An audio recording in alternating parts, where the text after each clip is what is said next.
إن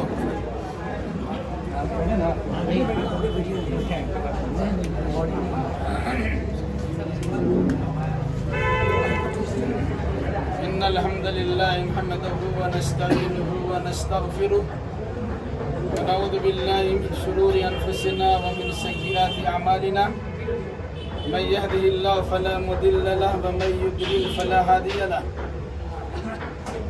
وأشهد أن لا إله إلا الله وحده لا شريك له وأشهد أن محمدا عبده ورسوله يا أيها الذين آمنوا اتقوا الله حق تقاته ولا تموتن إلا وأنتم مسلمون يا أيها الناس اتقوا ربكم الذي خلقكم من نفس واحدة وخلق منها زوجها وبث منهما رجالا كثيرا ونساء واتقوا الله الذي تساءلون به والأرحام إن الله كان عليكم رقيبا يا أيها الذين آمنوا اتقوا الله وقولوا قولا سديدا يصلح لكم أعمالكم ويغفر لكم ذنوبكم ومن يطع الله ورسوله فقد فاز فوزا عظيما أما بعد فإن خير الحديث كتاب الله وخير الهدي هدي محمد صلى الله عليه وسلم وشر الأمور محدثاتها وكل محدثة بدعة وكل بدعة ضلالة وكل ضلالة في النار. بزرگوں، نوجوان ساتھیوں، ابھی جو خطبہ آپ کے سامنے پڑھا گیا ہے، حدیثوں میں اس خطبے کا نام ہے خطبۃ الحاجہ. اللہ کے نبی صلی اللہ علیہ وسلم کا دستور تھا جب بھی کسی بات و نصیحت کی مجلس میں آپ تشریف فرما ہوتے تھے تو پہلے یہ خطبہ پڑھتے تھے اور اس کے بعد حالات کے مناسبت سے آپ کا بیان ہوتا تھا. اسی طریقے سے جمعہ کے دن بھی اللہ کے نبی صلی اللہ علیہ وسلم کا طریقہ تھا کہ پہلے آپ یہ خطبہ پڑھتے تھے، اس کے بعد حالات حاضرہ پر سیر حاصل آپ کا خطاب ہوا کرتا تھا. اسی طریقے سے عیدین کے موقع پر بھی اللہ کے نبی صلی اللہ علیہ وسلم کا دستور تھا کہ پہلے آپ یہ خطبہ پڑھتے تھے اور اس کے بعد عیدین کے احکام و مسائل بیان کیا کرتے تھے. اور اسی طریقے سے نکاح کی تقریب میں بھی اللہ کے نبی صلی اللہ علیہ وسلم کا طریقہ تھا کہ پہلے آپ یہ خطبہ پڑھتے تھے اور اس کے بعد ایجاب و قبول کی باری آتی تھی. یہی وجہ ہے کہ آج بھی پوری دنیا میں جہاں کہیں نکاح کی تقریب منعقد ہوتی ہے، قاضی صاحب کی زبانی کہیں کھڑا ہو کر، کہیں بیٹھ کر، کہیں آہستہ سے، کہیں زور سے یہ خطبہ ضرور پڑھا اور سنا جاتا ہے. آخر اس خطبہ میں کیا کہا گیا ہے؟ میں مناسب سمجھتا ہوں کہ بالکل ہی اختصار کے ساتھ اس خطبے کا مفہوم آپ کے سامنے رکھ دیا جائے تاکہ یہ سمجھنے میں آسانی ہو کہ اللہ کے نبی صلی اللہ علیہ وسلم نے دین کی بنیادی باتوں سے کسی بھی مجلس کو محروم نہیں رکھا. یقیناً جو انسان اس خطبہ کے مطابق زندگی گزار لے، ایسے انسان کی زندگی کی کامیابی کی ضمانت دی جا سکتی ہے. اس خطبہ میں سب سے پہلے اللہ کی تعریف کی گئی ہے، اس بات پر کہ اللہ نے بے شمار نعمتوں سے نوازا ہے اور بہت ساری خوشیاں ہمیں عطا کی ہیں. انہی میں سے خوشی کا موقع نکاح کا بھی موقع ہے. اس پر اللہ تبارک و تعالیٰ کی تعریف بھی اور اللہ تبارک و تعالیٰ کا شکریہ. پھر اللہ تبارک و تعالیٰ سے مدد مانگی گئی. ابھی تک انفرادی زندگی گزر رہی تھی، اب اجتماعی زندگی کی گاڑی کس طرح رواں دوا ہوگی، اس مناسبت سے اللہ تبارک و تعالیٰ سے مدد طلب کی جاتی ہے کہ الہی ہماری زندگی کو، ازدواجی زندگی کو خوشگوار بنا. اسی طریقے سے اس خطبہ میں اللہ تبارک و تعالیٰ نے اپنے رسول کے ذریعے سے یہ تعلیم دلائی ہے کہ اپنی گناہوں پر اللہ تبارک و تعالیٰ سے معافی کے طلبگار ہوا ہے. پھر اس کے بعد اس حقیقت کو واضح کیا گیا ہے کہ اللہ تبارک و تعالیٰ جسے ہدایت دینا چاہے گا اسے کوئی گمراہ نہیں کر سکتا. اور اگر کسی بدنصیب انسان کے لیے ہدایت کا دروازہ بند کر دیا گیا ہو تو دنیا کے سارے مبلغین مصلحین مل کر بھی ان کی اصلاح نہیں کر سکتے، انہیں راہ راست پر لا نہیں سکتے۔ پھر اس کے بعد اس کلمے کا اظہار ہے کہ جس کے اقرار کرنے کے نتیجے میں ایک غیر مسلم بھی مسلمان بن جاتا ہے۔ وہ کلمہ ہے اشہد ان لا الہ الا اللہ وحدہ لا شریک لہ واشہد ان محمدا عبدہ ورسولہ۔ میں گواہی دیتا ہوں کہ اللہ کی سوا عبادت کے لائق کوئی نہیں ہے، وہ اکیلا ہے، اس کا کوئی شریک نہیں ہے، اور میں گواہی دیتا ہوں کہ محمد صلی اللہ علیہ وسلم اللہ کے بندے اور اس کے رسول۔ اس کے بعد قرآن مقدس کی مختلف 3 جگہوں سے 4 آیات کریمہ پڑھی جاتی ہیں۔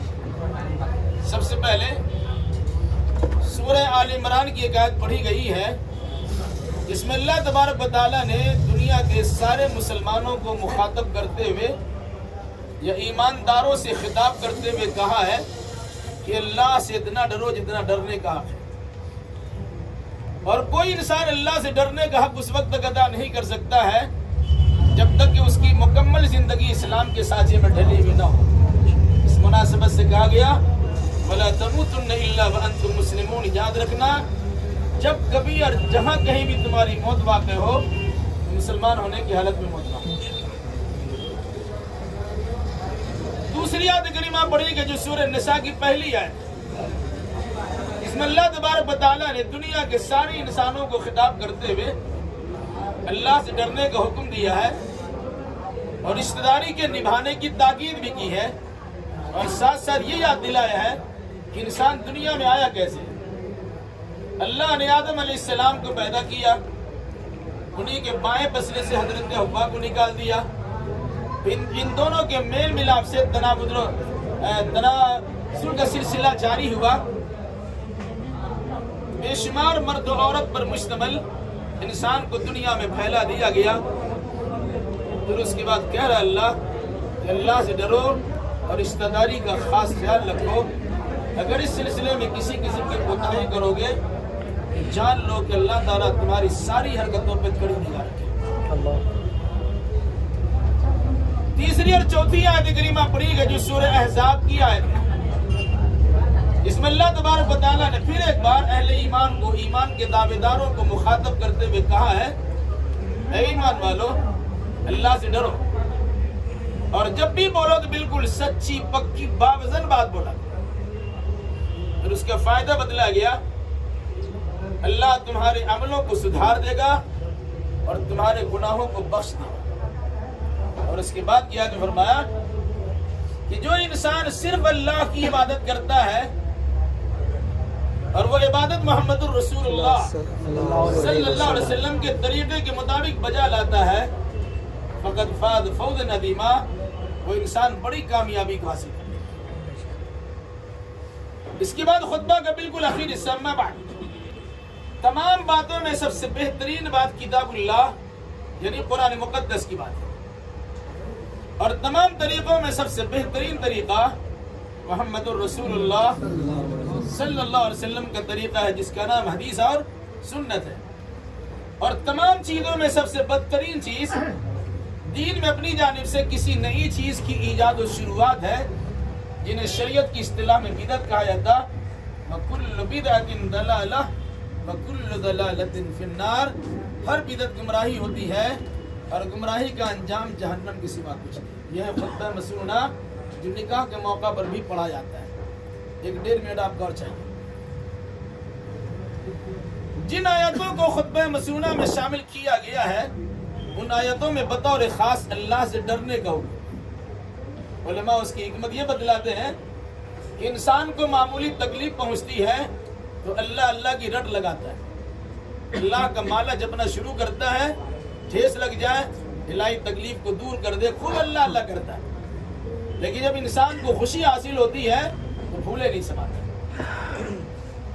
شادی بیاہ کی تقریب بھی خوشی کی تقریب ہے، اس موقع پر یہ یاد دلایا گیا کہ شادی ہو یا غمی اللہ سے ڈر کر اسے انجام دینے کی کوشش کرنا، کہ ایسا نہ ہو کہ اپنی خوشی کی خاطر شریعت اسلامیہ کی دھجیاں اڑا کے رکھ دو یہ کسی بھی صورت میں مناسب نہیں ہے، بلکہ اللہ تبارک و تعالیٰ سے ڈر کے زندگی گزارنے کی کوشش کرنا۔ انفرادی زندگی تمہاری جیسی گزری، اب اجتماعی زندگی کی شروعات کرنے جا رہے ہو، تو اللہ سے ڈر کے زندگی گزارو۔ اسی خطبہ کی یاد میں جہاں انسان کی نئی زندگی کی شروعات ہو رہی ہے، وہاں انسان کو موت یاد دلایا گیا۔ مقصد یہ ہے کہ انسان موت کو سامنے رکھے، یہ مرنا ضرور ہے اور اللہ کی بارگاہ میں پہنچنا بھی ضرور ہے۔ اسی خطبہ کی یاد میں یہ تعلیم بھی دی گئی کہ جب بھی بولو تو بالکل سچی پکی بات بولا کرو۔ آپ سنتے ہیں دلہا سے پوچھا جاتا ہے کہ فلاں بچی کا نکاح فلاں کی وکالت و ولایت میں اور فلاں کی گواہی میں اتنا مہر کے بعد آپ سے کیا گیا، آپ نے قبول کیا؟ دلہا کہتا ہے میں نے قبول کیا۔ قرآن کہتا ہے کیا کہہ رہے ہو، ذرا سوچ سمجھ کے کہو۔ جب تم کہو گے میں نے قبول کیا، اس کا مطلب کچھ اور ہوتا ہے۔ مطلب ہوتا ہے جو کھاؤ گے وہی کھلانا ہوگا، جو پہنتے ہو اپنی اسٹینڈرڈ کے مطابق اس کو وہی پہنانا ہوگا، جہاں رہتے ہو اپنی سہولت کے مطابق وہی رکھنا پڑے گا، اس لڑکی کے دکھ درد میں تم کو شامل ہونا پڑے گا، اس کی خوشی کا بھی تمہیں خیال کرنا پڑے گا، وہ اس کی پوری ذمہ داری نبھانے کے لیے تیار ہو۔ تو صداقت و سچائی پر مشتمل گفتگو کرتے ہوئے لوگوں کے سامنے کہو میں نے قبول کیا۔ اور اگر سب کے سامنے اقرار تو کر لیا اور بعد میں انکار ہوتا ہے، سستی اور غفلت ہوتی ہے، اس سے پہلے اللہ تبارک و تعالیٰ یاد دلا چکا ہے ان اللہ کان علیکم رقیبا، اللہ تمہاری ساری حرکتوں پہ کڑی نگاہ رکھے۔ اس مناسبت سے نکاح کا پیغام، نکاح کو خطبہ در حقیقت محتاج زندگی گزارنے کا ایک پیغام۔ اس خطبہ کی آخر میں یہ بات بھی آئی آپ کے سامنے کہ سب سے بہترین بات کتاب اللہ یعنی قرآن مقدس کی بات ہے، اور مسلمان اس پر جان چھڑکنے کے لیے تیار ہے۔ وہ غیر مسلم اگر قرآن کے خلاف بول دے، اب اس کی زبان تراشنے کے لیے تیار ہوتے ہیں، ہاتھ پیر سے اس کی بے حرمتی کرے تو ہاتھ پیر توڑنے کے لیے تیار ہوتے ہیں۔ لیکن بدقسمتی کی بات یہ ہے وہ قرآن ہمارے گھر میں موجود ہے، الماری کے سب سے اونچا حصے پہ رکھا گیا ہے، ہمارا ہاتھ ہی نہیں پہنچتا ہے، اتارنے کی نوبت نہیں آتی ہے، پڑھنے کی توفیق نہیں ملتی، سمجھنا عمل کرنا اور اس کی دعوت کو عام کرنا تو بہت دور کی بات ہے۔ اسی طریقے سے ہم میں سے ہر انسان کہتا ہے کہ سب سے بہترین طریقہ محمد الرسول اللہ صلی اللہ علیہ وسلم کا طریقہ ہے، لیکن عام طور سے عملی زندگی میں یہ چیز نظر نہیں آتی۔ اللہ کے نبی صلی اللہ علیہ وسلم نے شادی بڑی سادگی کے ساتھ کی اور کرائی ہے، جس میں کچھ لوازمات نہیں ہے، بڑے آسانی کے ساتھ شادی کر لی جاتی تھی، لیکن ہم نے طریقے رسول اللہ کو بالائے طاق رکھ دیا اور مختلف قسم کی طاق جھام کے ذریعے سے نکاحوں کو اور شادی بیاہ کو مہنگا سے مہنگا بنا دیا۔ اسی خطبہ کی اخیر حصے میں یہ بات کہی گئی کہ کوئی انسان اگر دین میں اپنی جانب سے کسی نئی چیز کی ایجاد و شروعات کرتا ہے تو بدعت کہلاتا ہے۔ اب شادی بیاہ کو دیکھ لیجئے، نت نئے رسم و رواج کی پابندیاں ہوتی ہیں، فلاں رسم نہ کرے تو پھوپا ناراض، فلاں رسم نہ کرے تو ماما ناراض، فلاں کام نہ کرے تو چچا ناراض، فلاں کام نہ کرے تو دادا ناراض۔ ساری چیزوں کے سارے لوگوں کی ناراضگی کا خیال کیا جاتا ہے، لیکن اللہ اس کے رسول کی ناراضگی کا خیال نہیں ہوتا۔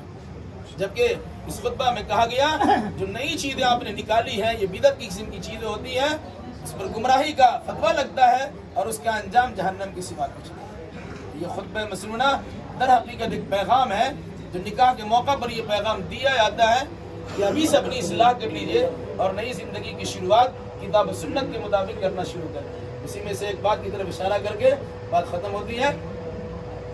عام طور سے دیکھا جاتا ہے کہ نکاح قبول کرا لینے کے بعد سب لوگ دلہا سے زبردستی کہتے ہیں کہ یہ کھڑا ہو کے السلام علیکم۔ آپ میں سے کسی سے اگر کہیں گے بیچ میں کھڑا ہو کے السلام علیکم کر لیجیے گا، نہیں کر سکتے ہیں بھائی، آنے والا سلام کرتا ہے، جانے والا سلام کرتا ہے، بیچ میں کسی کو اٹھا کے سلام کرنا کیا معنی رکھتا ہے؟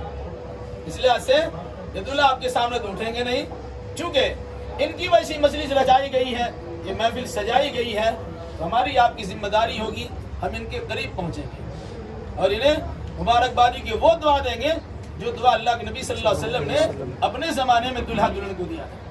اور ہماری بدقسمتی ہے کہ نکاح کی مجلسوں میں شرکت تو کرتے ہیں، دوستی کے تعلقات کا اظہار بھی کرتے ہیں، رشتہ داری کا دم بھی بھرتے ہیں، لیکن میاں بیوی کی حیثیت سے شادی شدہ ان جوڑوں کے لیے جو مخصوص دعا نکاح کے وقت میں ہو سکتی ہے، ہماری زبان سے وہ دعا کے کلمات تک نہیں نکل پاتے ہیں، مبارک ہو کہتے رہتے ہیں۔ اس موقع پر ہمیں دعا سکھلائی گئی ہے، بارک اللہ لکا وبارک علیکا وجمع بینکما فی خیر۔ اللہ برکت دے، برکت کی مسلط ہار بارش برسا دے، اور خیر اور دین کے معاملات میں آپ دونوں کے دلوں کو جوڑ کے رکھیں۔ یہ دعا ہے جو اللہ کے نبی صلی اللہ علیہ وسلم نے اپنے زمانے میں دلہا دلہن کو دیا اور دلہا دلہن کو دینے کا حکم دیا ہے۔ دلہا کے پاس آپ موجود ہیں، انہیں ان کلمات کے ذریعے سے مبارکبادی پیش کیجیے گا۔ دلہن کے پاس وہی جا سکیں گے جو ان کے محرم رشتہ دار ہے، کسی اور کو جانے کی اجازت نہیں ہوگی۔ اس اللہ تعالیٰ سے دعا کیجیے، الہی جو نکاح بھی پڑھایا جا رہا ہے تو اپنے فضل و کرم سے مسعود و میمون بنا دے، بابرکت بنا دے، ان دونوں کے دلوں میں الفت و محبت پیدا کر دے، دونوں خاندان کے اندر الفت و محبت کی جو جگہ دے، ان دونوں کو اور ہم سبوں کو زندگی کے تمام تر شعبہ جات میں کتاب اللہ اور سنت رسول اللہ کے مطابق عمل کرنے کی توفیق نصیب فرما۔ اقول قولی ھذا واستغفر اللہ لی ولکم ولسائر المسلمین وآخر دعوانا ان الحمد للہ رب العالمین۔ اللہ اکبر کبیرہ، کہاں ہے بھائی گواہ لوگ دے رہے ہیں؟ ایک یہاں ہے اور جی کا نام کیا ہے؟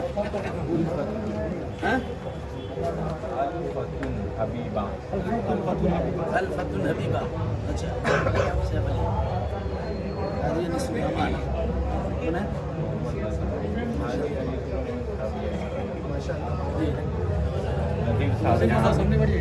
آ جائیں گے آپ کا لڑکی کے والد کا نام تھا؟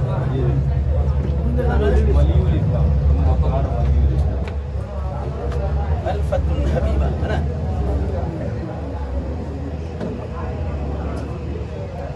عزیزہ الفت الحبیبہ بنت خندکار ولی الاسلام،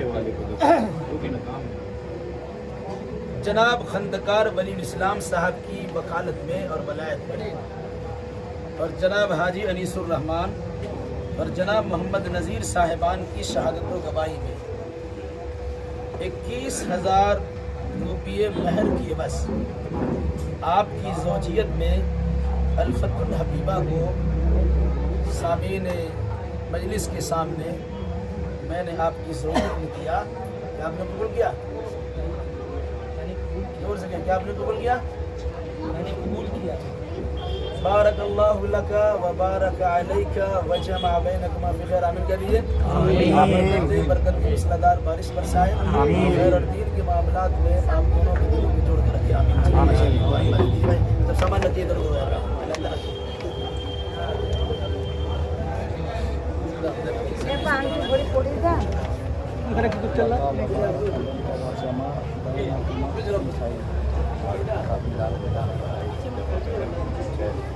بھائی جو آپ سامنے جو ہو گیا اڑ جائیے ذرا، آدمی کو آنے دیجیے۔ ٹھیک ہے